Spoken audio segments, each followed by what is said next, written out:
video yang merupakan siri ke-6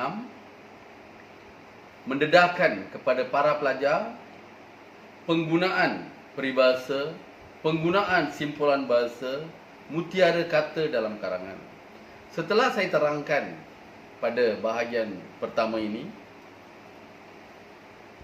dalam video tersebut pada bahagian akhir akan disampaikan nota-nota penting supaya para pelajar dapat menyalinnya dan dapat memahaminya, dapat mengulang kajinya. Penggunaan peribahasa, simpulan bahasa ataupun mutiara kata dalam karangan amat penting. 1. Para pelajar perlulah pandai memanfaatkan masa yang diibaratkan sebagai emas. Saya ulangi, para pelajar perlulah pandai memanfaatkan masa yang diibaratkan sebagai emas. Masa yang diibaratkan sebagai emas, masa itu emas. 2.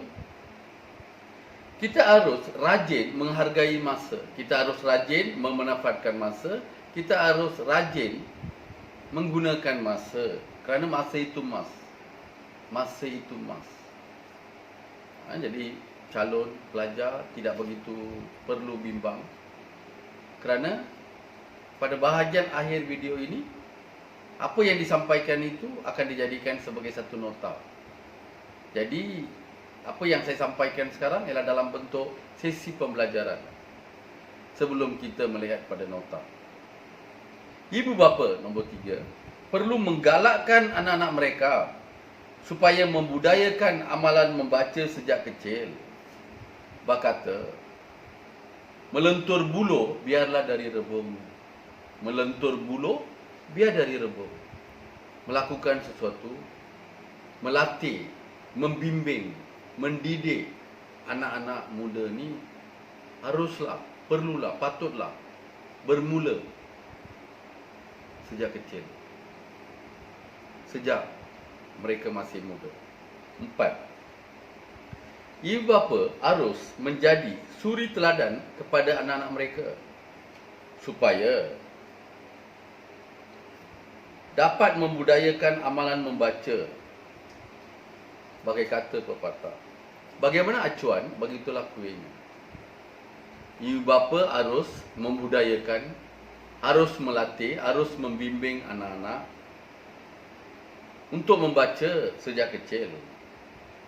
Dan mereka sendiri perlu menjadi satu contoh, suri teladan kepada anak-anak mereka. Jika ibu bapa membaca surat khabar di rumah, anak-anak akan meneladani, akan mencontohi mereka, akan meniru gaya mereka. Bagaimana acuan, begitulah kuihnya.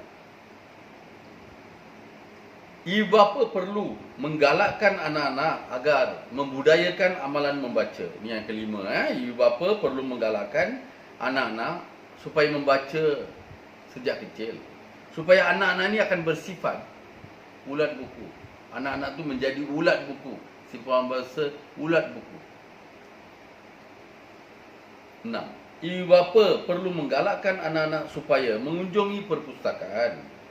Kerana selangkah ke perpustakaan, sejuta ilmu pengetahuan. Selangkah ke perpustakaan, sejuta ilmu pengetahuan. Dahulunya perpustakaan itu kita kata kutub kanak dan masih boleh digunakan.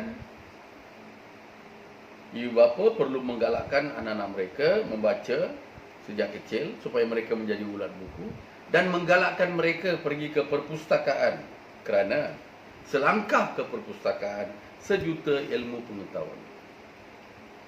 7. Amalan bersukan dapat memupuk perpaduan dalam kalangan pelajar supaya dapat mengelak perpecahan kaum. Oleh sebab rakyat negara kita berbilang kaum, penduduk majmuk. Jadi kita perlu hidup dalam satu lingkungan perpaduan. Amalan bersukan dapat memupuk perpaduan dalam kalangan pelajar bagi mengelak, menghindari, menjauhi perpecahan kaum. Pak kata, bersatu kita teguh, bercerai kita roboh. Bersatu kita teguh, bercerai kita roboh. Kita perlu bersenam setiap hari bagi menjamin kerana badan yang sihat, otak cerdas. Badan sihat, otak cerdas. Dan terakhir, kegiatan kokurikulum dapat mengeratkan tali silaturahim antara pelajar, dapat mewujudkan perpaduan, kerjasama, jalinan antara para pelajar. Para pelajar dapat hidup bersatu seperti isi dengan kuku.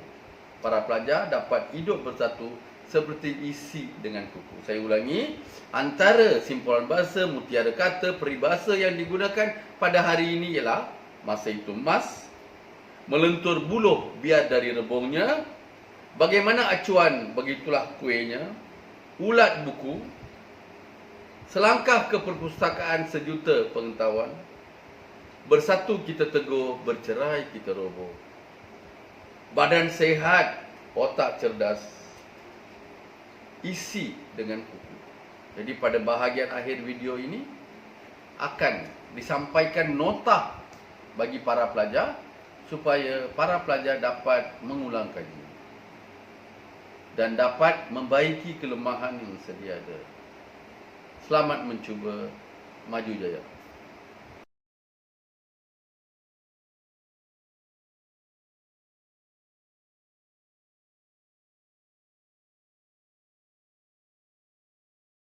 Sila langan saluran saya. Terima kasih.